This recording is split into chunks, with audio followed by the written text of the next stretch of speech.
I am Ferdinand Marcos, and I am the President of the Republic of the Philippines.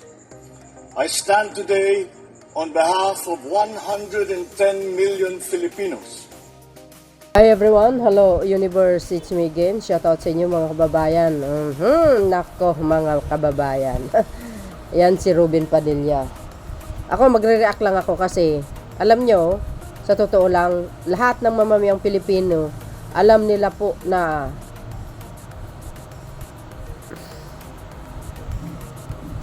Hi everyone, hello universe, it's me again. Shoutout sa inyo mga kababayan. Hello sa mga Marcos Loyalists, supporters and Filipinos OFWs. Nako mga bes, talaga namang sabi ko nga, kabahan na kayo mga dilis. Dahil sa totoo lang, tuloy-tuloy na po ang impeachment.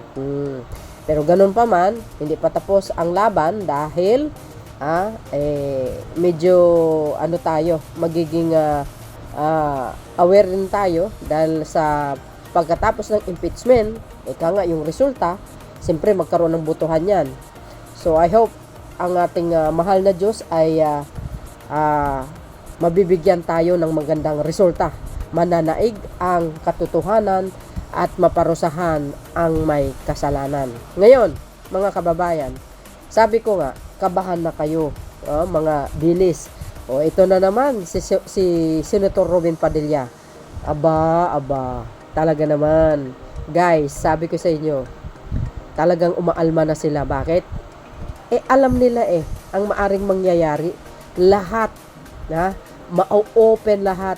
Lalo na po yung ari-arian ni Madam Sara.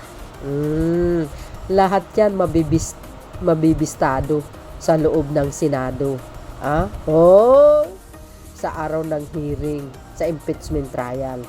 Dahil dyan, mga kababayan, umaalma ang mga DDS. Ito, sabi ni Robin Padilla, basahin ko lang Ano po guys ang masasabi nyo dito? Kayo na pong bahalang humusga. Sabi niya, Padilla, naghain ng riso na nagdideklara ng terminated impeachment proceeding versus BP Sara. Ang galing mo talaga, Senator, Mas mataas ka sa saligang batas? Kasasabi mo lang kagabi, o ginagalang mo ang Constitution o ang rules ng Senado. Tapos ngayon, galing mo rin talaga, Ano ka, siniswerte? From all the foregoing, it is indubitably clear the matter of the articles of impeachment against Vice President Sara Zimmerman Duterte in its consideration by the present Senate cannot be fully accomplished by the expiration of the 19th Congress on June 30, 2025, thereby resulting in its termination. Talaga lang Excuse me, Mr. Padilla. Mas magaling ka talaga sa saligang batas. Yang ginagawa mong yan pambabastos yan sa konstitusyon ng Pilipinas. Anong palagay mo? Anong palagay mo sa ginagawa mo? Tapos na, nag-o-taking na si Senator Chis Escudero. Ikaw naman, di ba? Basahin po natin guys para kumpleto detalyado. Dito Robin Padilla naghain ng riso na nagdideklarang terminated impeachment proceeding versus BP Sara. Today is June 10, 2025. Alam kasi ni Senator Padilla mauungkat lahat. Ayan na kayo. Kabahan na kayo talaga. Anong kala mo? Ikaw lang ang tao sa mundo, sa Pilipinas. Di subukan nyo. Pag hindi tayo, kahapon guys, sinabi, June 9, ngayon lang pinablis, sabi po ng Abante. Sabi niya dito guys, naghain si Senator Robin Padilla nitong Lunes ng hapon, Hunyo 9, ng resolution na nagdideklarang terminated o tapos na ang impeachment proceeding laban kay Vice President Sara Duterte. Sa Senate Resolution 1371, ipinunto ni Padilla na mag-adjourn sa Biyernes, ika-13 ng Hunyo ang Kongreso at lahat ng proceedings nito ay matatapos na agay. The articles of impeachment against Vice President Sara Duterte Zimmerman. Sara Zimmerman Duterte is one such pending matter, and the consideration thereof is one such pending proceeding. Aniya, from all the foregoing, it is indubitably clear that the matter of the articles of impeachments against Vice President Sara Zimmerman Duterte and its consideration by the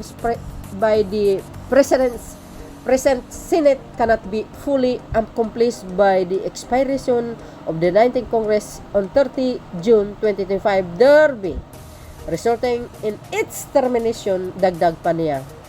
Huy. Alam nyo guys, ito si Senator Padilla.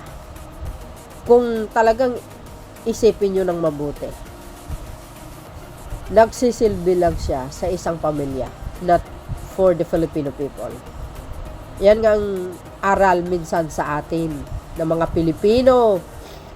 Bumoto tayo ng tamang senador. Actually, sa Senado, dapat nga ang mga abogado ang dapat mapipili, no? Ibig sabihin, di kalidad ng mga tao ang dapat nakaupo sa Senado. Even hindi abogado, basta may alam sa batas, pwede guys, no? Pero yung mga tao na walang alam, walang experience sa pamumuno, no? Sa mga pagdating sa pagpasa ng mga batas, walang experience baga. For example, si Robin Padilla, lack of experience. Pero tingnan nyo guys, ang kanyang ginagawa ngayon. Ultimo, ang saligang batas ay binabastos, binabalahura. So, ibig sabihin, mas mataas ka pala sa saligang batas, ganun. Ay, sos, ewan ko ba? Dahil dito, ni Padilla, ang mga articles of impeachment laban sa Vice Presidente na ipinasa ng Kamara sa Senado noong Pebrero 5 ay dapat i-declare as terminated. Wow! Alinsunod sa rule ng yan guys, 1987 Constitution, sa rules, alinsunod sa rules ng ng rules of the Senate. Nako guys, ayan alinsunod sa rules ng rules of the Senate.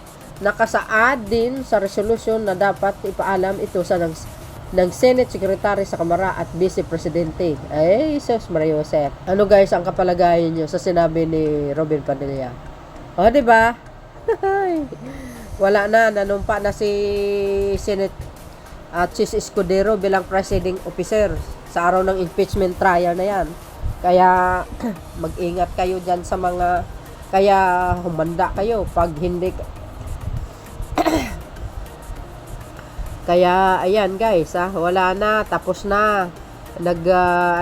Kumbaga nanumpa na si Chis Escudero, SP Chis Escudero bilang presiding officer ng impeachment trial sa araw ng mga yan. So yun guys, ano po ang kapalagayan nyo dito sa sinabi ni Robin Padilla? Sabi sa inyo ito yung mga tao na talagang pulpol, walang alam, binabalahura, binabastos ang saligang batas. Wow. Ito yung mga klaseng tao na hindi dapat talaga mabigyan ng second chance para makaupo uli sa Senado. Walang kwenta. So, yun guys, maraming salamat sa inyong watching. Thank you again. See you on my next uploads. Bye, and babus. God bless Philippines.